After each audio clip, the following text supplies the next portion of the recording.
Alhamdulillah wa salatu wa salamu ala rasulillah.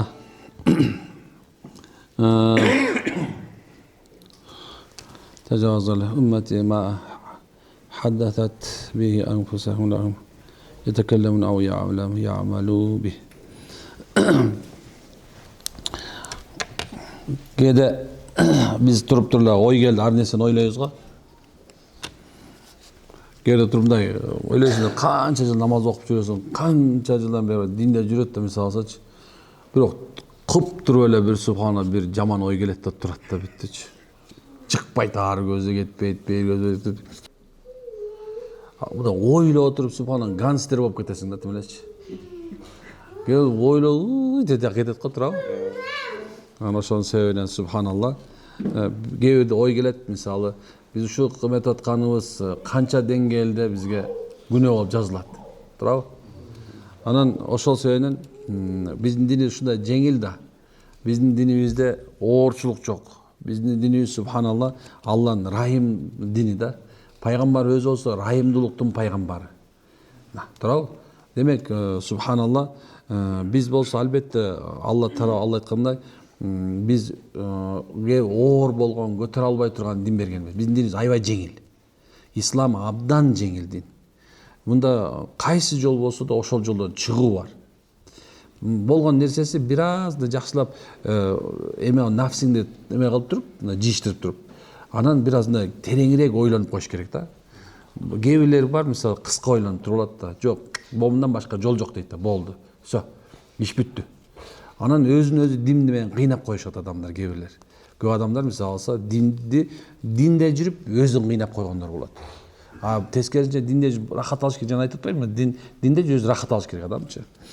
Анан ошол себебинен машалла динибиздин жеңилдиги ушул экен. Алланын райымы бизге. Пайгамбар да айткан, чындыгында дейт, инналлах тажавазал уммати ма хадатат бихи анфусаха ма лам ятакалламу ау я'малуху бих. Аябай сонун сөз. Айтайын десем, пайгамбар да айтканда, чындыгында Алла Таала үммөтүмдүн кыялына келген күнөөлүк ойлогон ойлорун, күнөө болгон ойлорун эгер аны айтпаса, сыртка чыгарбаса, аны иш жүзүнө амал кылбаса, ишин ашкарып аткан болсо, аны кечип жиберет дейт. Сонун бекен? Машалла. Айтайын деген максат эмне? Көп убакыттарда бизде ушундай нерсе бар да, кээ бирлер, мен канча күнөө кылдым, мени Кудай кечирбейт деп жүргөндөр бар. Туурабы? Ал чындыгында аткарды, ал киши өлтүрүп алды, бирөө арак ичип жүрөт, бирөө зына кылып жүрөт, туурабы? Бирок канча, бирок ага келип иман сөз айта турган болсо, мындай эмне шайтан келип айтканда, сен кечирилбейсиң дейт экен. Ошентип адамдар эмнеге түбөлүктүү өзүн кечирилбейм деп, уже мындай айтканда, лучше аны күнөө кылып жүрүп өтөйүн деген адамдар бар, билесиңер, арабызда толтурам мындайчы. Лучше күнөө кылып жүрүп өтө берейинчи. Мага тийишпе молдоке дейт го, биз болсо тийишпе мага моке дейт го. Ушундай да. Айтайын деген нерсе эмне болду? Пайгамбарыбыз болсо, бул мен эгерде унутуп калбасам, асбабы нүзул бар. Мындай кайсыл жерден берилген дегенде, субханалла, пайгамбар саллаллаху алейхи вассалам жанына сахабалардын бирөөсү келип, ушундай кайгырып, капалып анан отурган мезгилде, анан сурайт, эмне болду сага десе, я Алланын элчиси дейт. Мен ушундай оюм ушунчалык ар кандай күнөө иштер келе берет дейт. Ушунча күнөө иштер келет, мен ушунун себебинен эле тозокко түшүп кетем го деген да. Дегенде анан келип атат экен, карайсыңар. Кандай келип атат экен? Бул жерде айтат экен, субханалла, эгерде сен ошол оюңа келсе, ошону сен сыртка чыгарбасаң, анан кийин ошону ишке аткарып ийбесең эле, Алла Таала сен бүт күнөөңдү кечирип салат. Бул күнөө кечирилет экен. Алла ушундай зат. Алла Таала алламул гуюб деген бир Алла Тааланын бир сыпаты бар. Алла Таала кайыптын бардык нерсени билип турат. Биздин ойлонуп атканыбызды, кийин ойлонуп турганыбызды билет да, кандай боло турганын. Алла ушундай зат да, Алла бүт нерсени көрүп туруучу да. Алла жөн эле ушундай кээ бирлер айтат да, мисалы, баягы кыргызда сөз бар, көрбөйт деп уур кылба дейт, укпайт деп ушак айтпа дейт. Бул адам жөнүндө сөз эмес, Кудай жөнүндө кыргыздын акыйдасы. Сени Кудай көрүп турат, койсоңчу деген нерсе, бул ата бабабыздын мындай бир сонун сөзү бул. Кээ бирлер мында бир башкача түшүндүрөт. Абдан сонун карасаң, көрбөйт деп эмне дейт? Уур кылба. Укпайт деп ушак айтпа. Алла көрүп турат, Алла угуп турат деген сөз да. Көрдүңбү? Бирок ошондой болсо да Алланын кечиримдүүлүгү, Алланын лутфу, жумшактыгы, Аллах-Тааланын мээрим, ырайымы сиз менен биздин үстүбүздө дайыма турат. Эми ойлосоң мына түн үчүн болот. Кечкирди, куптандан кийин, куптанды окудуң, субханалла. Анан бир аз эс алдың дагы, анан түнүн 3-чү бир бөлүгүндө эмне болду? Аллах Тааланын кудурети. Аллах Тааланын кудурети биринчи асманга түшүп, Аллах Таала өзү сурап аткан. Эй дейт, сурагандар барбы? Мен берейин. Кечирим сурагандар барбы? Мен кечирейин деп турат экен да. Атаң ошол мезгилде дейт, кайдыгер анан мындай айтканда акылсыздар субханалла эмне кылат дейт? Ошол чакырыктык укпай калат дейт. Жашырын күнөөлөрдүн кээ бир нерселери бар. Жашырын күнөөлөр адамдын жүрөгүн карайтат. Дайыма жаман ойлор адамдын жүрөгүн катытат.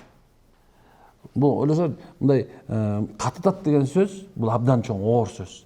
Качан сиз менен биздин жүрөктөрүбүз кичинекей бир жанагындай бир көзгө көрүнбөгөн акын болуп аткан күнөөлөрдү кылуу менен, ошолорду ойлоно берүү менен субхан деген жүрөгүбүздү катытат. Карартуу бар өзүнчө бул. Карарып калганда сиз менен биз алсыз болуп баштайбыз.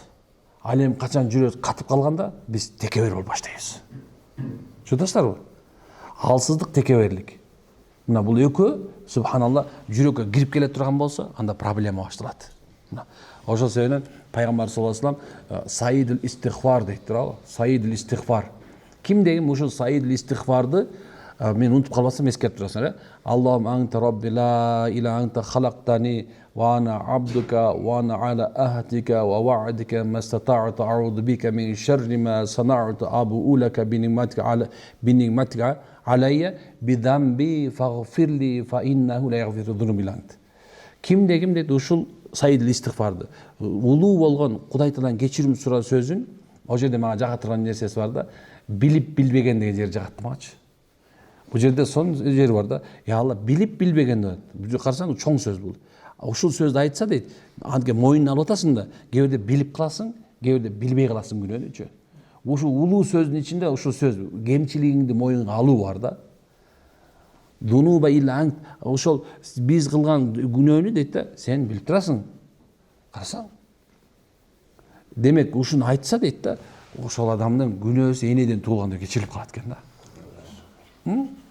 Демек пайгамбар айтат, күллү бардык адам баласы дейт. Бардык адам баласы ката кетирүүчү дейт. Не кылчу эле? Ката кетирүүчү. Бирок ошо ката кетирүүчүнүн арасынан эң жакшысы дейт, ошол күнөөсүн мойнуна алып кечирим сурагандар деп айткан экен. Кара. Демек, кээ бирде жашырып кылган күнөө, ойлонуп койгон күнөөгө деле кечирим сурай бергиле. Такыр болбой калганда, мисалы, жаткан мезгилде акылың келет, бар топтолуп келет да укташ керек деген нерсегечи. Мына ошол мезгилдечи кээ бирде астагфируллахиллади хуал хайюл кайюм ва атубу илейк деп 3 жыл айта турган болсо, дагы бир Алла немеси. Мына ушуну 3 жыл айта турган болсо, шайтан алейхи лаана бул өзүнүн тактысын айланат экен. Өкүрүп жана бар го, өкүрүп аны жанагындай ызычуга салып түшүп, ушундай бир болот экен. Өкүнөт экен, кайгырат экен. Эмнеге дебейсиңерби? Анткени бир күн кечке биздин намаз окуганыбызда, ибадат кылабызда, адам мамиле кылганыбызда бүт таран азгырып жүрүп бизди күнөө кылдырганга аракет кылган. Эми качан сен Алладан астагфируллаха, Алла мен кечирим сурайм, астагфируллаха деп айтканда эле эмне экен? Бүттү экен. Алла Таала бир периштени чүрөткөн экен, буга дейт, буга кечирим берилди дейт экен. Мына, кечирим берилди, бүттү, күнөөң жок калды. Ошол акыбалда эгер түн өткөрө турган болсоң, шейттердин катарында болот экен адам. Ошол себептен машалла Аллага 1000 мерте рахмат айтышыбыз керек. 1000 мерте шүгүр айтышыбыз керек. Ошол көрүнбөй дагы ойлонуп койгон күнөөбүздү кечирип салып атканначы. Убада ушундай да. Ми'раж кечеси пайгамбар саллаллаху алейхи вассалам асманга чыкты. Асманда субханалла. Мен эми эсимдегисин айтып берейин. Ми'ражи набават деп пайгамбарлардын ми'ражы асманга көтөрүлүш деген сонун китеп бар.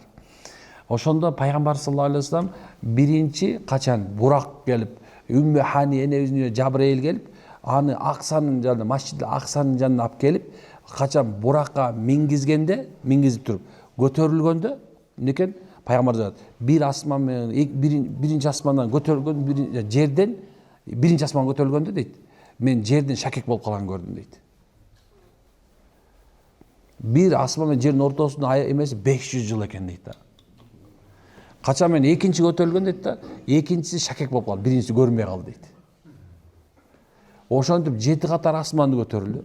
Эми карагыла, 7 катар асмандан көтөрүлгөндөн кийин пайгамбар айтат, мен улуу аршыны көрдүм дейт. Аршынын адаты канчалык чоң экен акылым жетпей калды. Аршыны 8 периште көтөрүп турат экен дейт. Дагы бир 4 периште көтөрүп. Дагы бирин 6 да айтат. Бир айтайын периштелер көтөрүп турат экен. Арштын ордугунан дейт да, алар үшкүрүнүп турат экен дейт. Деп. Эми качан мен асманга чыкканда дейт да, аршынын ордугунан жердин дейт кычырап турган жана ээрге мингенде кычыр дейт го. Ошондуп субханалла жердин кычырап турганын субханалла уктум дейт. Жер кадимгидей кычырап турат экен. Кычыр деп турат экен субханалла. Андан кийин андан ары дейт, мен 99 Сидратул Мунтаха бейиш биякта калып калды уже. Тозок биякта калып калды. Ал келатканда болот. Эми эмне экен көтөрүлдүм дейт. Андан кийинкиси 99 дарбазаны өттүм дейт. 99 асман дарбазасы. Ар жагында дейт да чек коюлбаптыр дейт. Бирок ар 99 чектен өттүм дейт. Дарбазаны өттүм. Ар биринде бирден малака, бирден периште субханалла кайтап турат экен. Кийинкиси мен 1000 даража өттүм дагы дейт. Мына ошол мезгилге жеткенде анан Жабрил Амин, я Расулла, эми менден ары мен бара албайм деди. Эгер азыр мен бара турган болсом, бириме отурган болсом, мен канатым күйүп жок болом деди. Мен анан бара албайм андан ары. Эми сен өзүң барасың деди. Караңыз канча чоң, канча биздин аалам канчалык кенен субханалла. Мына ошол мезгилде Алла Таалага пайгамбар саллаллаху алейхи ва саллям 1000 эмеден кийин дагы бир ортосунда эме бар. Алла Тааланын дейт 6000ден ашкан сыпатын көрдүм дейт. 99 бир бар го жана валиллахил асмаил хусна айтабыз го, туурабы? Бул Алла Тааланын 100дөн 1 99 бир кем аты бар деп атат да. Бул биздин акылыбыз жеткен экен да. Пайгамбар айтат, мен 6000 катар Алла Тааланын сыпатын өттүм дейт. 6000 Алла Тааланын атын пайгамбар жатка билген айтып атат да, мындай айткандачы. Эми андан ары дейт, мен 90 Курандын дейт, Куран чөткөн Лахуз Махфузга келген булакты көрдүм дейт. Бул чоң нерсе, бул аябай чоң нерсе. Азыр кээ бирлериңер мындай акылыңар тайып кетиши мүмкүн. Көптөр айтышы керек жок субханалла. Бир айтайын деген максатым эмне болду? Мына ошондо пайгамбар саллаллаху алейхи вассалам ошол жерден саждага жыгылып эмне деди? О Алла, мен үммөтүмдү кечир деген.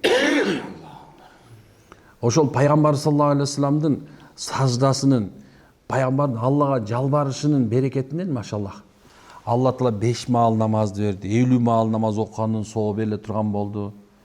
Пайгамбар саллаллаху алейхи вассалам мурунку үммөттөргө бериле турган, мисалы алсачы, азыр бул жерде турган абал менин деле бетим капкара болуп калмак болуп кетип коркуп берем кээ бирдечи. Субхана, чын айтам. Эми демек өзүмдү тиришимди көрүп албайм, бирок эгерде Мусанын пайгамбарынын коомундай болуп туруп биздин күнөөлөрүбүз бетибизге көрүнгөндөчү, анда билбейм азыр бул жерде разносветный адамдар жүрмөк. Монголоидтер жок калмак болчу, баардыгы эле негрополит болуп калмак да, субханалла. Чын айтам. Анткенсе пайгамбар айтат, я Алла, мен үммөтүмдүн дейт, үммөтүмдүн субханалла күнөө иштерин мурунку коомдордун бетине чыгарып койбо деди. Билесиздер, зына кылса субханалла бир эмеси закар куурап калган. Казыр уур кылгандардын колдору куурап калган. Биз сразу ошол замат зына кылганда дагы бир эмеси болгон. Ушул ар бир коом эмесинде субханалла. Ал эми Мусанын коомунда мисалы алса ошол болгондо жана үстүнө кийип жүргөн кийимдери түлөп түшүп калган да. Анткени алар төрөлгөндө эле бир кийим менен түшүп, ошол кийим менен түшүп, ушу кийим менен жүрүшүп, алар улам өзгөрө берген да. Өлгөнгө чейин кийим которгон эмес да. Аларга ошончо береке берилген субханалла. Ушундай нерсе берилген. Аллаху акбар. Алар пайгамбар түз көрүп, Алланын түз эмесин көрүшкөн. Мындай айтканда, мужиза түз Алла Тааланын кудуретин көрүшкөн субханалла. Билесиздер да, туурабы? 40 күн тоого чыгып кеткенде өзү менен кошо 40 эмени алып кеткен Муса алейхиссалам. барып туруп качан алар Алла таала керек Аллахтан кудуретине баш ийбегенде мынекен тоон алып бастырып салганда Муса пайгамбар я Алла эгер сен буларды бастырып сала турган болсоң сен буларды азапка салып коюшун койсоң менин коомум жылы ичкөндө буларды апарып алып эл жактан кыркоондон өлтүрүп келди деп мага доо коет. Я Алла мен булар кайра тирилтип бергенде тоону көтөрүп туруп баягы тирилткенде ошолдун аркасынан 40 тең субханалла иман келтирип Муса каламуллах деп калган билесиздер да. Түшкөнгө чейин. Бирок түшүп келатканда эмне болду? Баягылар уйга сыйынып субханалла торпокко сыйынып эмне болуп кетти? Бузулуп кетти. Алланын азабы келди. Бир түндө 90 миңден ашкан субханалла деген бири-бирин кыра турган болуп калды. Мына ушундай мейли.